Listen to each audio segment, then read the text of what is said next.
This is Focus on Africa from BBC World News. I'm Sophie Ikenye. Our top stories. Failing to provide education, Nigeria has the highest number of kids out of school in the world, says the United Nations. We find out if a government scheme there could back that trend. When these children grow up eating well, studying well, then we are certain that our youth will be able to contribute positively to national growth. Egypt says it will take legal action in Britain to try to recover an ancient carving of Tutankhamun, which was auctioned last week in London. Motorbikes are banned in the Ethiopian capital in an attempt to cut crime. Also in the program, The Naked Truth. Nigerian writer Leslie Neka Arima wins the prestigious Caine Prize for her story about the stigma of unmarried women. And I'm Piers Edwards at the Africa Cup of Nations in Egypt, where the dust has settled on a dramatic round of 16. We look ahead to tomorrow's quarter-finals.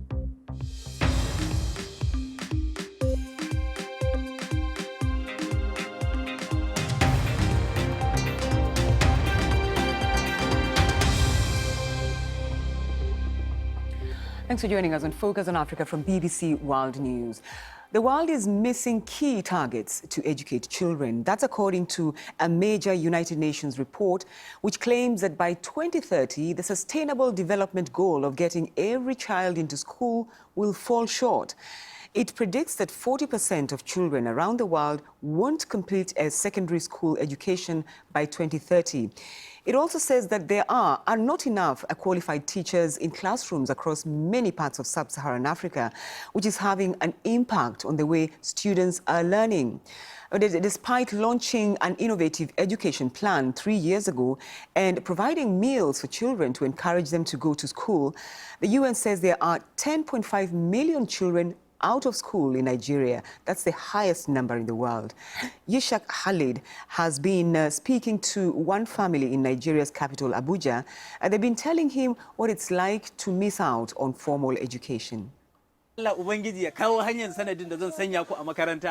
the 9 children in this family are out of school, living in Maraba community on the outskirts of the Nigerian capital, Abuja. Their 36-year-old father, Mustafa Sani, himself dropped out of school as a child. He is unemployed. I would love to send my children to school, but I don't have money. I only manage to get what I feed them. Life is so difficult. I don't have any specific job or regular income. I rely on any menial work that comes my way, like hard labor on construction sites. Kuna so ku tafi makaranta? Muna so mu je makaranta kamar sauran yara. So basically what they're telling me is that they want to go to school, they really want to go to school, and they have ambitions. Whenever I see other children going to school, I feel bad. I envy them. I wish I'm also attending a school. I want to join the Nigerian army so that I can help my country. But Mustafa's 9 children only attend Islamic school for religious education because it is almost free. The father also teaches them at home. According to Nigerian law, the authorities and parents should provide at least basic education to children. But that doesn't happen in reality. The United Nations says Nigeria has the highest number of out-of-school children in the world, more than 10 million, mostly girls. A lot of them often roam the streets, including Mustafa's children. Some beg for food or hawk. Others do hard labor, putting their lives at risk. In 2016, the Nigerian government launched a program to tackle this crisis and take some burden off the parents. The authorities say 9.8 million children are benefiting from this scheme known as homegrown school feeding in government schools across 32 states, boosting enrollment by more than 15%.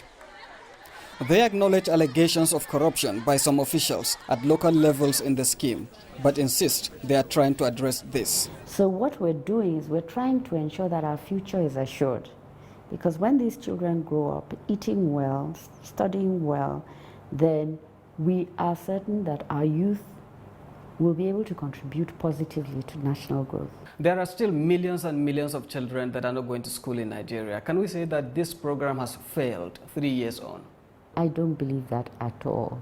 I mean, for me, and maybe I'm a micromanager, even one child that we help is progress. The government intends to feed up to 12 million children by the end of this year. But Mustafa and one of his 2 wives, Leila, say this scheme hasn't reached their community yet. Despite the grim reality facing their family, they still hope to educate their children. However, many say that until extreme poverty is tackled, better educational facilities and personnel provided, and most crucially drastic reforms in the education sector are introduced, millions of children will remain out of school in Nigeria. Ishaq Khalid, BBC News, Abuja. Well, let's speak to Kate Redman, who works for UNESCO, the UN agency that's released today's report. She's live for us in Paris. Thanks for taking time to talk to us. We've seen the challenges that Nigeria is facing, but Ethiopia, on the other hand, seems to be doing or getting something right. What is it? That's right. I mean, the global statistics from our report are fairly depressing if you're looking at what's going to happen between now and 2030. But I think we have to focus in on the countries where we can see real progress happening, ask ourselves why, and then try and ensure that other countries can learn from that. So you're right to identify Ethiopia. And from our perspective and from the research we've done, we can see that one main reason why they might be doing better than others is money. They give the second highest amount of their budget to education of any country in the world. So over a quarter of their budget goes on education. They also have, as you may know, witnessed a huge amount of economic growth, the fastest in the region, double the regional average, which means that the money that they're putting into education is not insubstantial. They're a major recipient for aid to education, and they're putting that money where it's needed. They're putting that money in policies that reflect the commitments that they made in education to achieve the goal by 2030. And by that I mean recruiting teachers and building schools. All right, so you mentioned money and putting money into the education budget. But when you look at a country like Zimbabwe, which allocates about 30% of budget to education, there's a little bit of an imbalance here when the positives in Ethiopia don't seem to have worked in Zimbabwe. Well, Zimbabwe has come from a much higher position than Ethiopia, so progress in one sense might be easier in Ethiopia because it's come from such a low position. But secondly, in Zimbabwe, it hasn't seen the economic growth that Ethiopia has, so it hasn't been able to input the same amount of finance into its education system as Ethiopia has been able to do this past decade. All right, so we're looking at 2030. Your projections are quite alarming somewhat. What are the solutions? How do we make sure that all our children go to school or achieve an education? Well, as we just heard from Nigeria, it's not easy, and there isn't going to be a quick win. Every region is different, every country is different.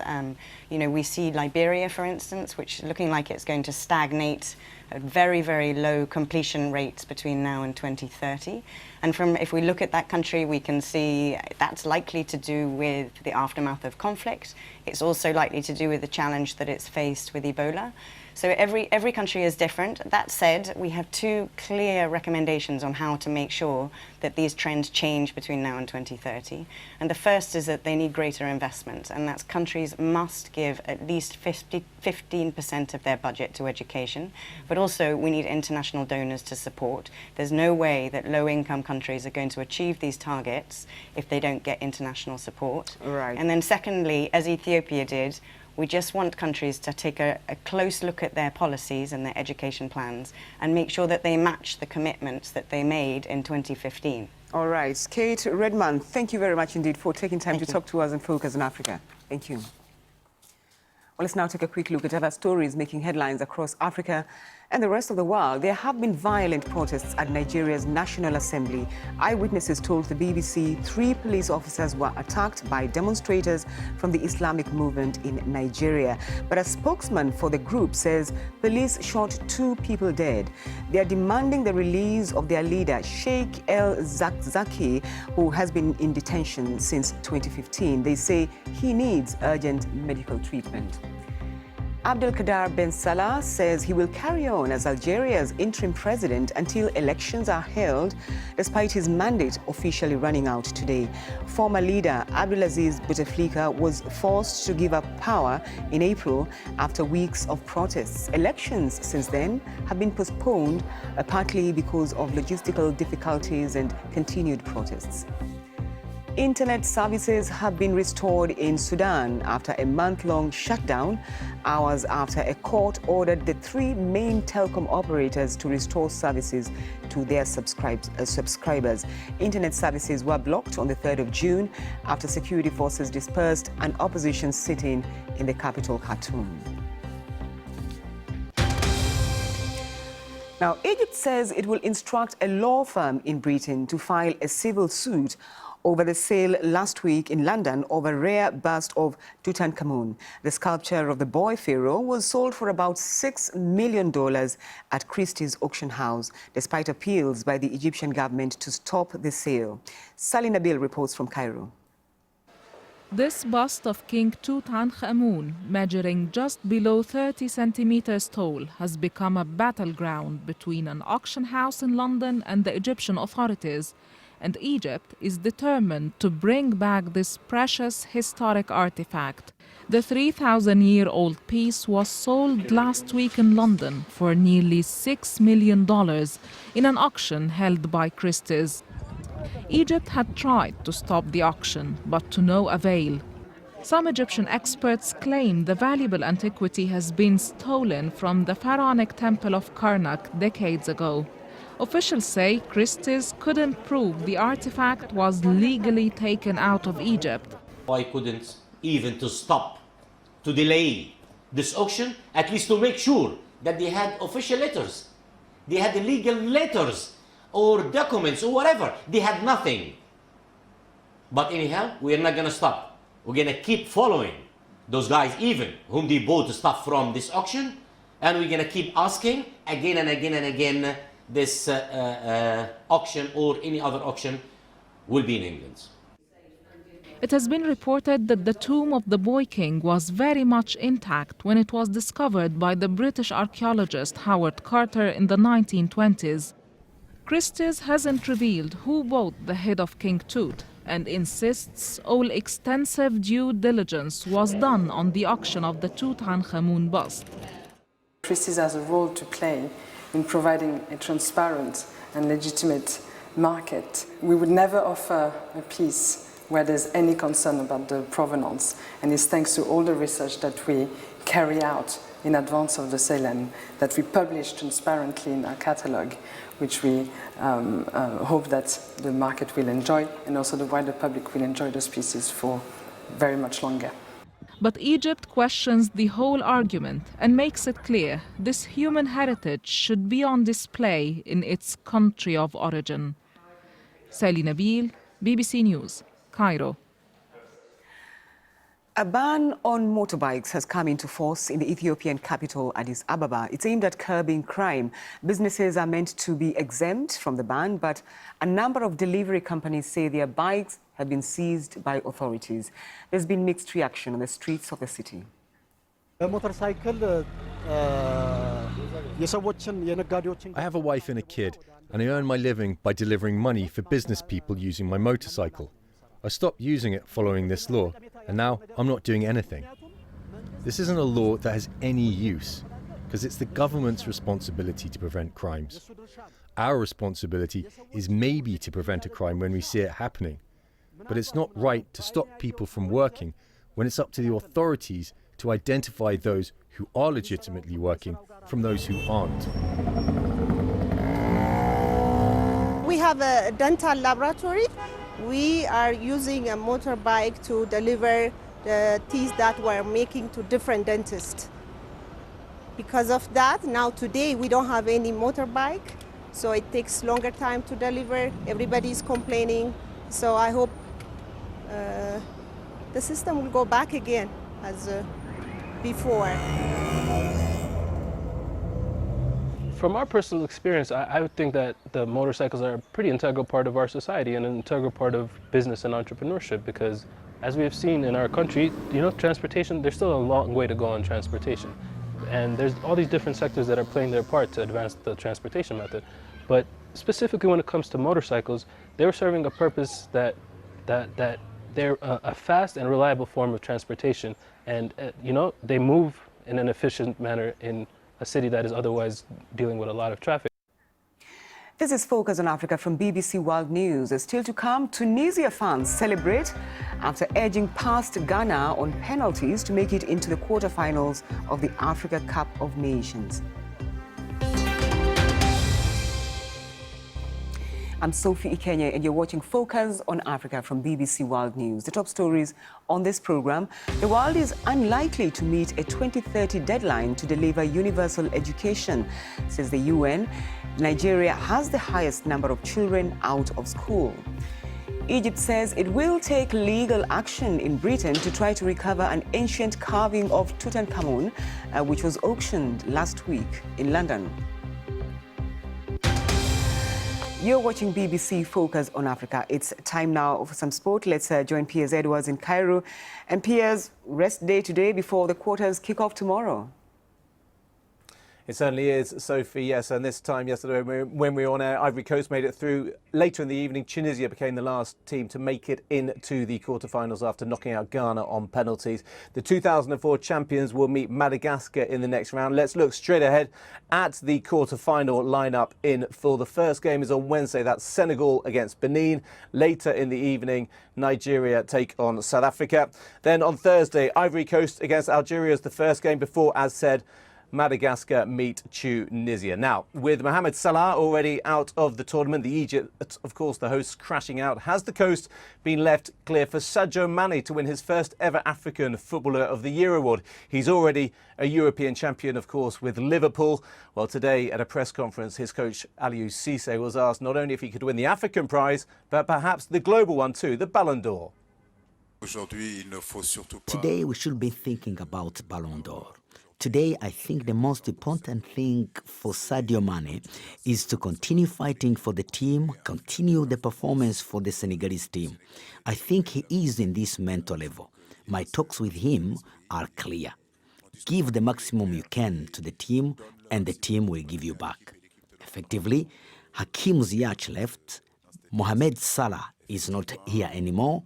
He is a boy that knows the collective comes first and then the individual.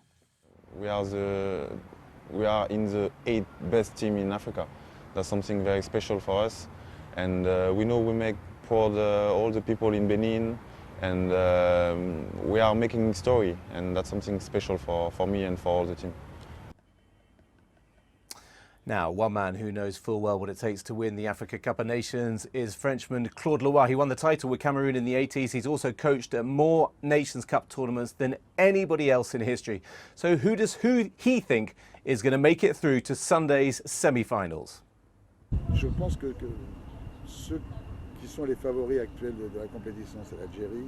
The clear favorites are now Algeria. Senegal should qualify against Benin, although it is a very difficult game against a very well-organized Benin side.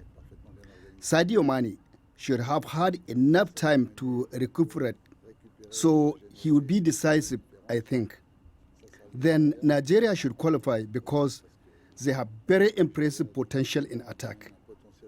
And there will be Tunisia, I think, because even though it will be very tight, I believe Madagascar will suffer from intense fatigue. Can they recover mentally and physically for this fifth game? It will be very hard, I think, even though they have had such an impressive run. Don't listen to me because I am often wrong. But for me, the qualified teams will be Tunisia, Senegal, Nigeria, and Algeria.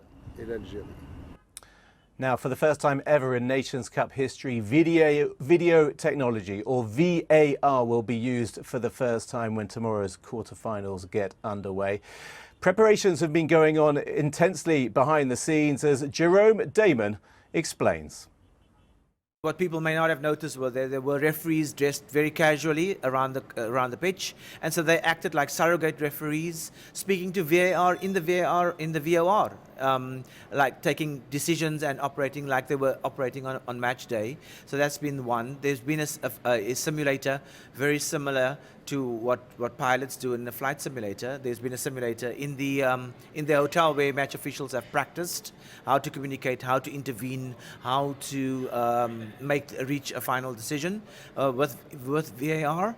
And then also there's just been the ongoing tests where people test communication, etc. Refereeing simulators, what on earth do they look like? Well, let's hope the VAR goes better than when it was used in the African Champions League final. It didn't work. The players protested. They had a boycott. They walked off the pitch. It just did not go well. Fingers crossed it all goes well tomorrow. VAR could dominate the end of this tournament. Sophie, back to you in London. All right, Piers Edwards, fingers crossed indeed. Thank you.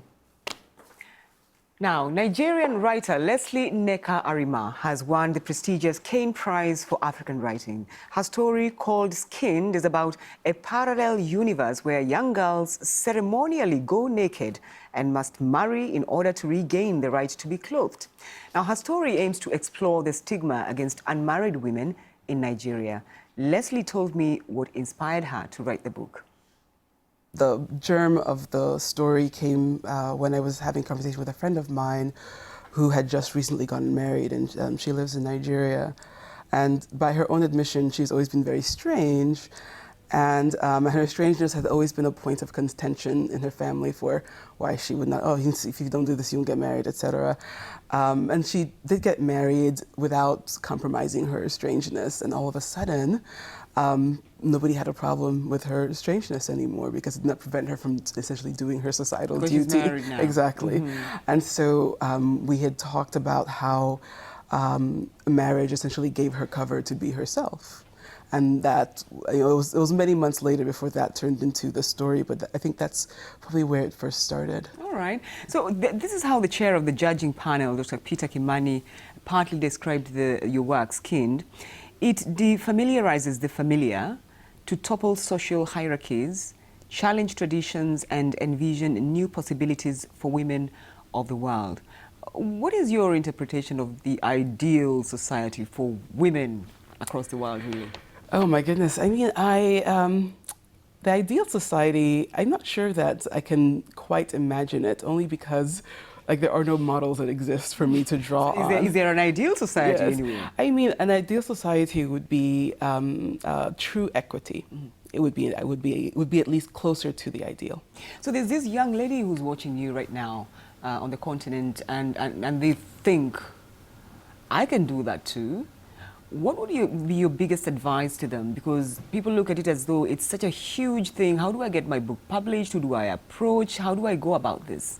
I would actually, I would say the first thing I'd say is read. Whenever young writers start out, there's always a deficit when they produce their work between what they imagine in their head and then the work they're actually able to produce on the page, because their imagination is just more, is more advanced in their skill.